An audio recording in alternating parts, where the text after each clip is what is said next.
At my brother's wedding, my new sister-in-law made one thing clear: my family didn't matter. She erased us from the wedding photos and the video, like we didn't even exist. So when it was my turn to get married, I decided she would know exactly what that feels like. This is the Betrayal Diaries, where we tell the stories of betrayal, justice, and the revenge that lingers sweetest of all. If you've ever been underestimated, or if someone's tried to erase you, hit that subscribe button. Like this video and share your own betrayal story in the comments, because trust me, you're about to hear a wedding tale that flips the script. My name is Elena, and this is the story of how one wedding turned into a quiet war, a story not about rage, but about remembering. Because sometimes, when someone tries to erase you, the most powerful thing you can do is remind them that you were never invisible. When my brother Matthew got engaged, I remember the first phone call. He sounded different, lighter, almost giddy. I hadn't heard him like that since college. "Elena," she said. "Yes." He laughed, breathless, over the phone. I was happy for him, genuinely. Matthew had always been the golden one, the achiever, the planner, the man who made life look easy. If anyone deserved happiness, it was him. But as I listened, something about the way he said her name, Sabrina, made me pause. There was reverence in his tone, but also tension. Like he was already walking carefully. Still, I brushed it off. It's normal, I thought. People get nervous before marriage. It wasn't until I met her that I realized what kind of nervous it really was. Sabrina was beautiful. The kind of beauty that stops conversation when she walks into a room.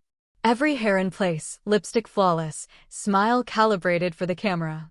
When Matthew brought her over for dinner the first time, my mother spent the entire day cooking roast chicken, lemon rice, fresh bread, everything she knew how to make best. Sabrina walked in, glanced at the table, and smiled politely. "Oh, how cozy." Her tone wasn't rude. Not exactly. But the pause between her words said more than the words themselves. Dinner felt like an audition. Every story we told was met with her faint smile, every joke from my cousins hung awkwardly in the air. She didn't laugh, she evaluated. When dessert came, she pushed the plate slightly away. "I don't usually eat sugar," she said softly, almost apologetic, but her eyes were already scanning the room again, as if searching for something more interesting. After she left, the silence she left behind was heavy. My mom tried to be positive. "She's just shy," she said, folding napkins at the table.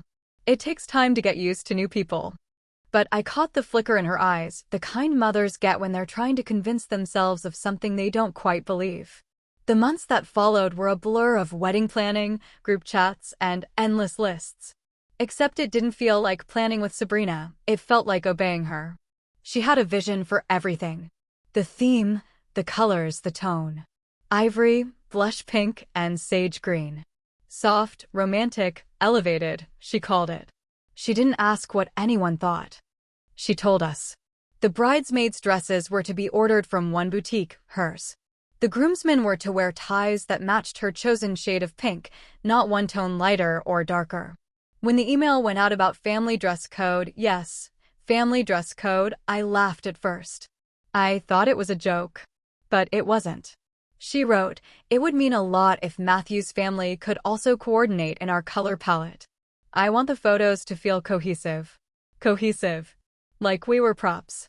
My mother bought a sage green dress.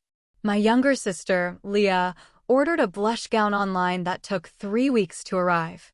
My cousin Taylor, who worked double shifts at a hospital, found a pale pink tie on eBay and had it overnight just to fit in. We all did it. Every one of us. Because we wanted to show her and Matthew that we cared. That we could meet her halfway. We thought it would matter. The day before the wedding was the rehearsal dinner.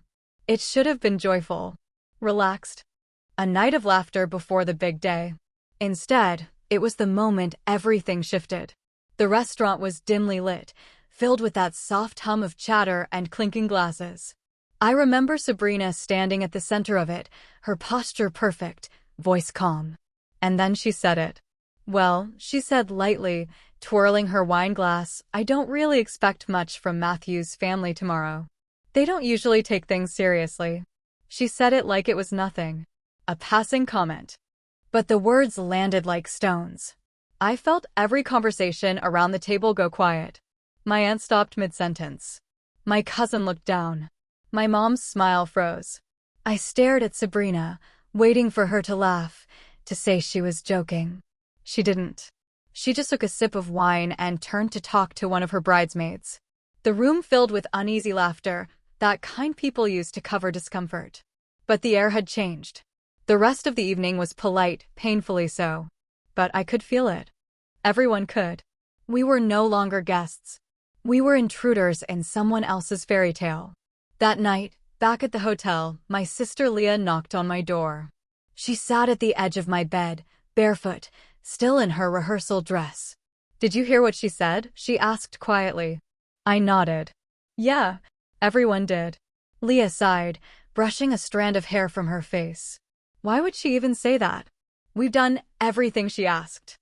"Because," I said, "some people don't see others as part of the story. Just background noise." She frowned. "You think she really hates us that much?" I didn't answer. I didn't have to. The next morning, we dressed carefully, like soldiers preparing for inspection. Every outfit in her palette. Every detail correct. We smiled when the cameras turned our way.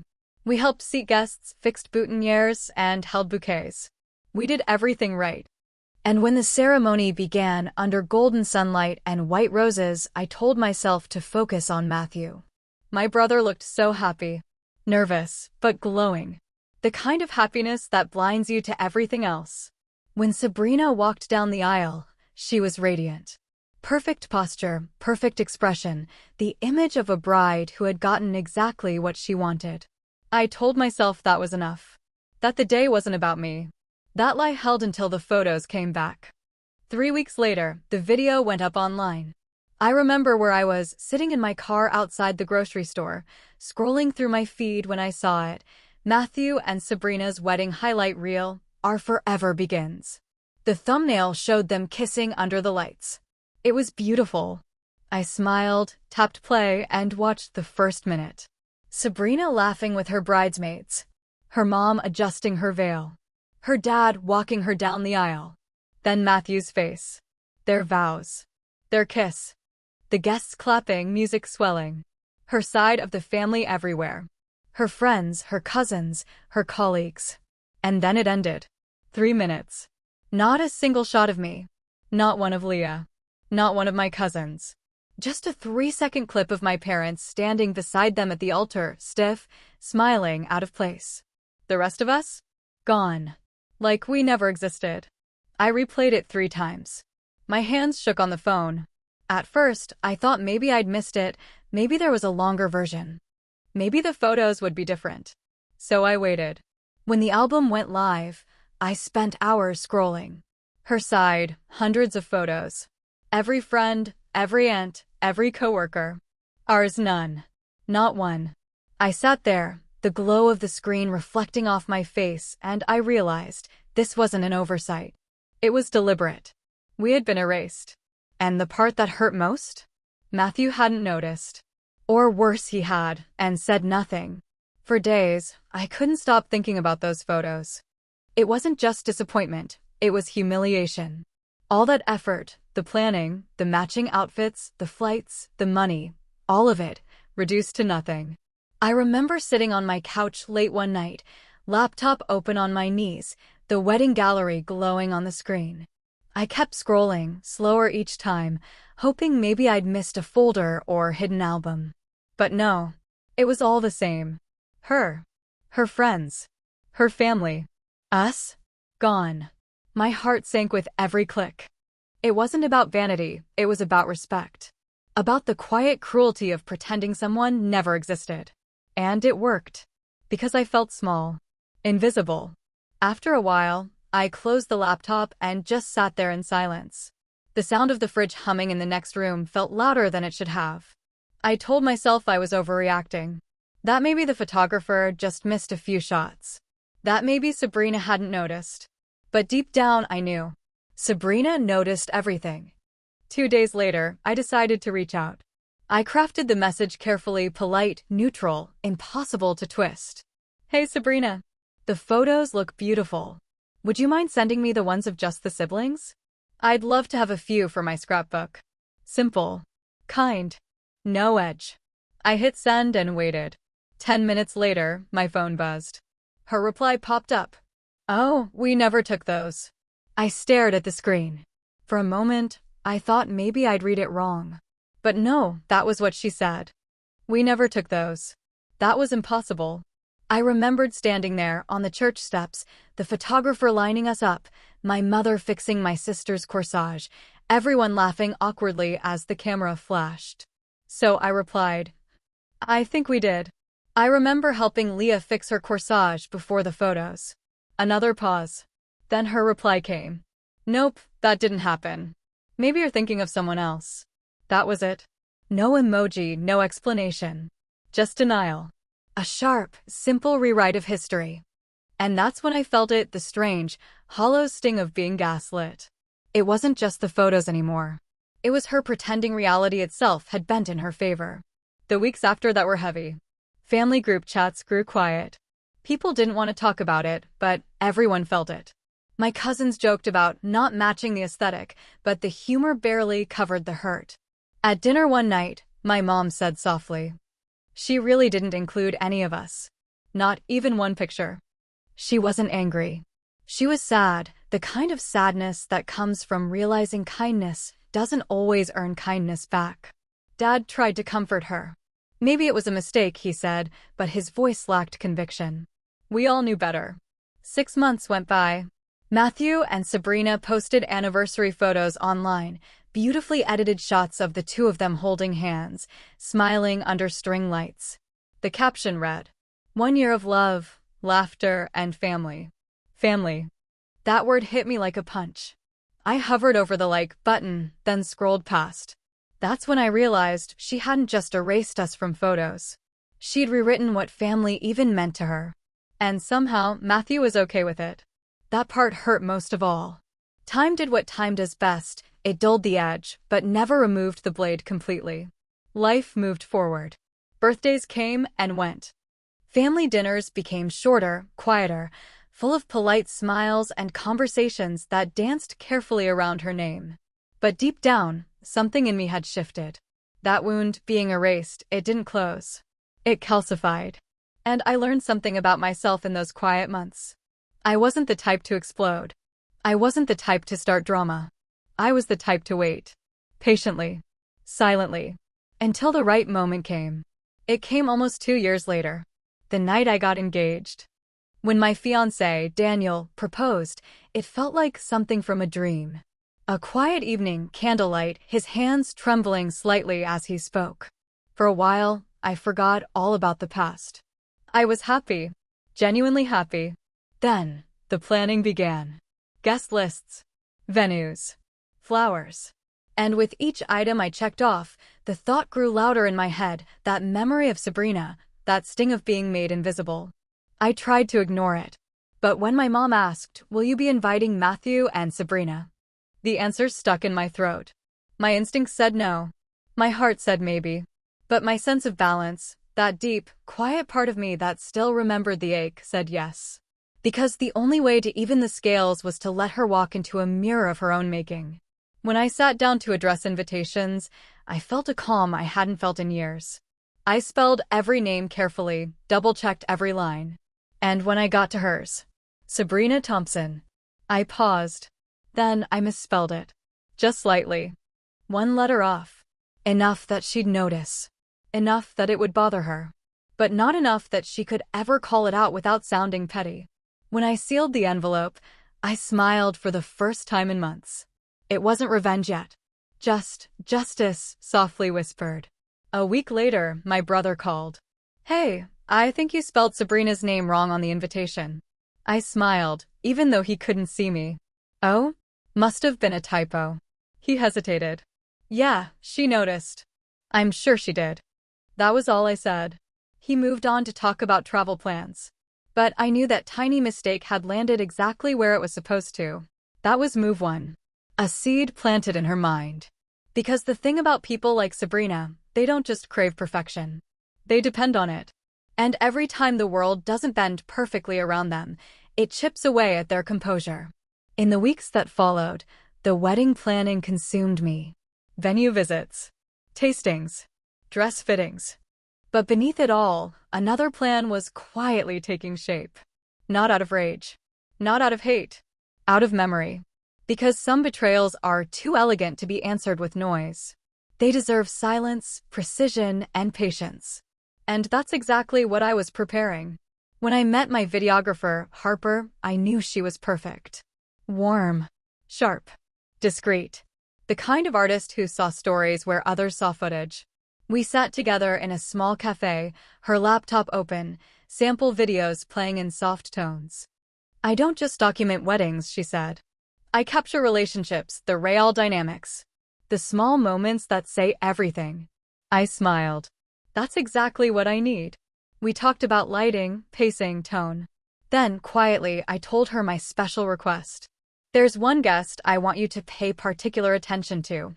Her eyebrows lifted slightly. "Oh." I nodded. "Her name's Sabrina. You'll know who she is." Harper leaned in, curious. "And what do you want me to do?" I met her eyes. "Film her like she's the star of the show." A slow smile spread across Harper's face. "You want her to think she's the focus." "Exactly. And then she won't appear at all." Harper grinned. "Understood." That was the moment the balance began to shift. And for the first time since Matthew's wedding, I felt something new. Not anger. Not grief. Power. The quiet kind. The kind that doesn't shout. Because when someone tries to erase you, the only fitting answer is to make them watch themselves fade instead. The weeks leading up to my wedding felt different. There was excitement, yes, the kind that bubbles under your skin, but also a strange calm. Almost control. Everything was falling into place. Daniel was my opposite, easygoing, grounded, a man who believed that love didn't need spectacle to be real. But he understood me enough to know this day mattered. Not just because we were getting married, but because of everything that came before. He didn't know the full story with Sabrina. I never told him every detail. Just enough. That she'd made my family feel small. That she'd erased us. He didn't need to know how deep it went. That part was mine. I threw myself into planning. Every centerpiece, every song, every plate setting, it all became part of something bigger than a celebration. It was a reclamation. My mother noticed how focused I was. "You've thought of everything," she said one afternoon as we went over the seating chart. "Almost everything," I replied with a smile. Because one detail, the most important one, wasn't on paper. Sabrina and Matthew RSVP'd, yes, within a week of getting the invitation. Her message to my brother's group chat was short, efficient, as if doing me a favor. "Looking forward to it. Let me know if you need help with anything." Help. The irony made me laugh. I pictured her saying it, smiling sweetly while already planning her outfit, her hair, her performance. Because people like Sabrina don't attend weddings. They curate appearances. My planner, Naomi, was a magician. She handled everything: timelines, vendors, logistics, and she adored the idea of capturing emotion. "Your wedding feels like a movie," she said once, standing amid swatches and floral samples. I smiled faintly. It will be. Because I knew exactly how the story would end. The morning of the wedding came like the hush before a storm. The house was alive, the hum of hairdryers, the soft pop of champagne bottles, laughter from the bridesmaids' room. But beneath it all, I was still. When I looked in the mirror, I almost didn't recognize the woman staring back at me. Calm, composed, unshakable. That was the thing about betrayal. Once it carves you open, you can either bleed or you can rebuild with armor. And I had chosen armor. Sabrina arrived late, of course. When she stepped into the venue, her perfume announced her before her voice did. Sharp, expensive, suffocating. She wore a fitted blush dress, dangerously close to white, and her expression said everything. She thought she was the moment. She smiled when she saw me. "Elena, you look beautiful." I smiled back. "So do you." Our eyes met, and for a second, it felt like standing at the edge of an old wound. I could tell she didn't remember what she'd done. Or maybe she did and assumed I hadn't. Either way, it didn't matter. Because this time, I was the one holding the narrative. The ceremony began. Music swelled. Guests rose. I walked down the aisle, my father steady beside me, and for the first time in years, I felt the weight of peace instead of pain. Not because of her. Because she no longer had power over me. When the reception started, Harper's team went to work. They were discreet, seamless, part of the air itself. But I noticed the subtle shifts, the way one camera followed Sabrina as she adjusted her dress. Another panned toward her as she laughed too loudly during a toast. It was all exactly as planned. She noticed, too. At first, she just smiled modestly, pretending she wasn't aware. Then she started to pose. Her laughs got brighter. Her movements became deliberate, timed for the lenses. I watched it unfold from across the room. Harper caught my eye once, giving me a small, knowing nod. We didn't need words. The trap had been set perfectly. Dinner flowed. Toasts came and went. Sabrina played her role effortlessly, the charming sister-in-law, complimenting the flowers, telling everyone how much thought I'd put into everything. When the cameras turned her way, she glowed. She thought she glowed. Every time I passed her table, she gave me the same sweet smile she'd given at her own wedding, that mask of polite superiority. And each time I returned it. Because that's the thing about revenge done right, it doesn't require confrontation. It just requires patience. Later in the evening, when the first dance ended and the crowd cheered, I looked over at Harper. She lifted her camera, pointed it toward me, and mouthed a single word. Done. That's when I knew. Everything I'd planned, the cameras, the angles, the illusion, was complete. Sabrina thought she'd been the center of attention all night. But when the final video came out, she wouldn't exist at all. Just like she made us disappear. That night, when the lights dimmed and the guests left, I stood alone in the empty hall. The flowers were wilting slightly, the air smelled like wax and laughter. And I thought about how full circle life could be. 2 weddings, hers and mine. Both filmed. Both edited. One story erased us. The other would erase her. But the difference was I didn't do it out of cruelty. I did it out of balance. Because sometimes the only way to heal from being cut out of someone's story is to quietly rewrite your own, frame by frame. The morning after the wedding felt like the first quiet breath after a storm. The house was still. Half-empty glasses of champagne sat forgotten on side tables, and the faint scent of flowers lingered in the air. My dress hung on the back of the door, its silk soft and still warm from the day before. For the first time in a long time, I didn't wake up with a knot in my stomach. Everything had gone perfectly. And more than that, it had gone peacefully. Daniel was still asleep beside me, his hand resting loosely over mine. I lay there, staring at the ceiling, feeling the kind of calm you don't question, the kind that comes only when something inside you finally clicks into place. It wasn't about winning. It wasn't even about revenge. It was about equilibrium. About no longer being the one erased. Over the next few days, the messages started pouring in. Family, friends, coworkers, all of them saying the same thing in different words. It was the most beautiful wedding I've ever been to. I could feel the love in every moment. You two look so happy. And we were. For the first time, happiness didn't feel like something I had to perform. It felt natural, honest, real. Then Harper sent the message. Highlight reel ready. Want to see it before I upload? My heart skipped a beat. I opened the link. The music began, soft piano, the gentle hum of strings. The footage was stunning. The kind of beauty that sneaks up on you, quiet and luminous. Daniel and I, laughing in golden light. My mother wiping a tear during the vows. My friends twirling on the dance floor, hair catching the glow. Every frame felt alive. Full. Real. And Sabrina. She wasn't there. Not in a single frame. Not walking in. Not at the table. Not clapping during speeches. Nowhere. Just like we had been erased from hers. Only this time, it wasn't out of spite. It was a mirror. A quiet reflection of what she'd once done to us. A week later, the video went public. It spread fast, people loved it. Harper's work always carried emotion that lived in warmth that made even strangers feel like they'd been part of it. The comments rolled in. "This looks like a fairy tale." "I don't even know them, but I cried." "Pure love." "You can feel it." I scrolled through every word, smiling softly.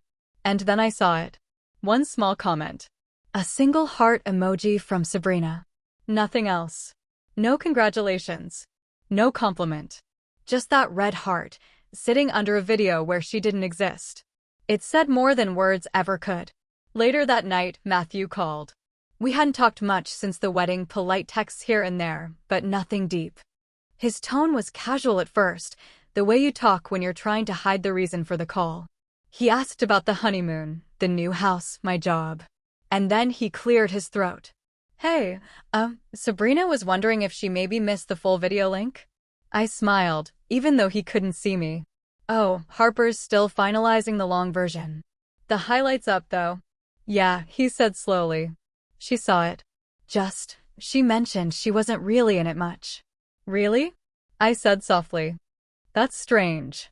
I guess the cameras didn't catch her." He hesitated. "Yeah, must have been bad luck." We talked a bit more, but his tone was distracted. He didn't know what to make of it. And I could tell, deep down, neither did she. I imagined the scene at their house that night. Sabrina, sitting on the couch, phone in hand, replaying the video over and over. Zooming in on faces. Pausing on wide shots.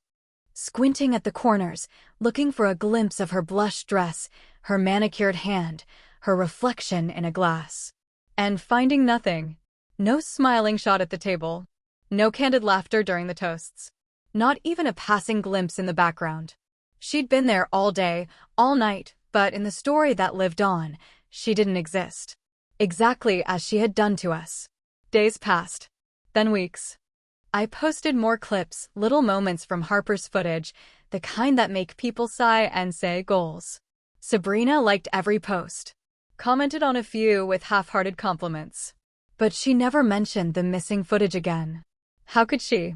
To bring it up would mean admitting what she'd done first. And pride is funny like that, it keeps people quiet when their conscience starts whispering. Months later, Harper delivered the full video package, everything edited, color-graded, perfect. Daniel and I made popcorn, dimmed the lights, and watched it together like it was our own movie. When it ended, I sat in silence for a long time. Not because I was thinking about her, but because for the first time, the story was exactly as I remembered it. Full, honest, complete. There was no one missing that wasn't meant to be gone. At Christmas, we all gathered at my parents' house, the first family holiday since the wedding. Matthew and Sabrina came, of course. She was polite, civil. When I greeted her at the door, she hugged me, that same calculated warmth she'd always had, but it felt different now. Her smile didn't reach her eyes. She was careful, measured, like someone walking barefoot over glass. Later, during dinner, my mom brought up the video. "Harper did such a beautiful job," she said, her voice glowing with pride. Every moment looked like it belonged in a film. Sabrina's fork paused midair. She smiled, but it was thin. "Yes," she said softly. "It really was something." And that was all she said. We didn't speak of it again. That night, as I helped my mom clear the dishes, she leaned toward me and whispered. She seemed quieter tonight. I nodded. I think she's learning to listen. In the months that followed, something shifted between us. Sabrina still showed up to family gatherings, but she stopped trying to dominate the air in the room. She no longer made little digs about our side or corrected people for fun. She'd laugh when spoken to, nod politely, but her spark, that performative confidence, had dimmed. She wasn't cruel anymore. She wasn't kind either. She was human. And in some strange way, that was enough for me. Sometimes I think about how easy it is for people like her to rewrite memories, to crop photos, edit captions, erase others. We live in a world where people can control how they're seen, but not always how they're remembered. And I think that's the real power of moments like this. She'll always know that for one day, a day she attended, smiled through, and thought she owned, she simply vanished. A living ghost in someone else's perfect story. The same way she made us vanish once. And me? I learned that revenge doesn't have to scream. It doesn't have to destroy. Sometimes, it just restores balance. You don't have to humiliate someone to get even. You just have to let them experience the absence they once forced on you. Quietly. Elegantly. Completely. I don't hate Sabrina. Not anymore. In some ways, I almost thank her. Because she taught me how to protect my peace. How to tell a story without letting someone else edit it for me. She made me understand that silence can be sharper than any confrontation. And that sometimes, justice isn't a punishment. It's just a mirror.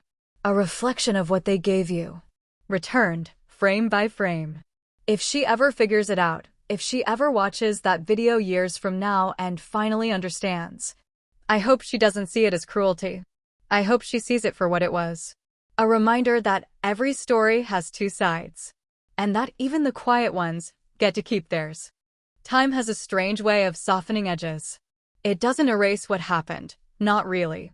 But it smooths the sharpness, turning wounds into memories. And memories into lessons.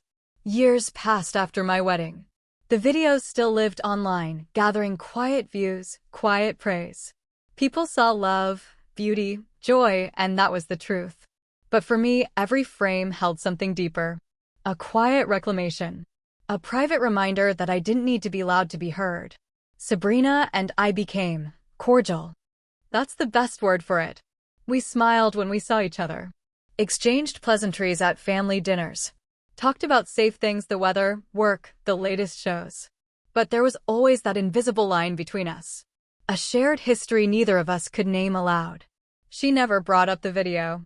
Not once. But every time she looked at me, there was something behind her eyes. A flicker of awareness.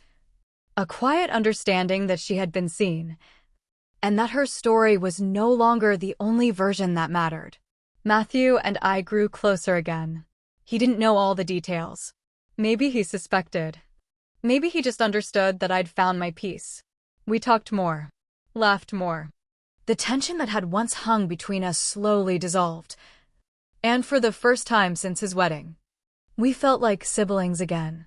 Not separated by her walls, but connected by something unspoken. Growth. Sometimes, when I visit my parents, my mom still plays my wedding video on the TV. She'll pause at her favorite parts. The vows, the first dance. And she'll say, "You can feel the love. That's what matters most." And she's right. Because that's what lasted. Not the pettiness. Not the sting. Not even the revenge. What lasted was the peace that came after. I used to think revenge meant taking something back. Now I know it's about letting go. But only after making sure the truth has been seen. Sabrina erased us once. I erased her once. And somewhere in between, we found balance. We didn't need to talk about it. We didn't need to forgive each other out loud. The silence between us became its own truce. Sometimes, when I scroll past the video, I catch myself smiling. Not because of what I did, but because of what it represents. It reminds me that no one gets to decide who belongs in the story but me. It reminds me that justice can be soft. And that even the quietest acts can echo for years. If I've learned anything from that chapter of my life, it's this. Revenge doesn't always have to burn. Sometimes it just balances the scales. And then quietly walks away. And that's exactly what I did. I walked away. Lighter. Wiser. Free.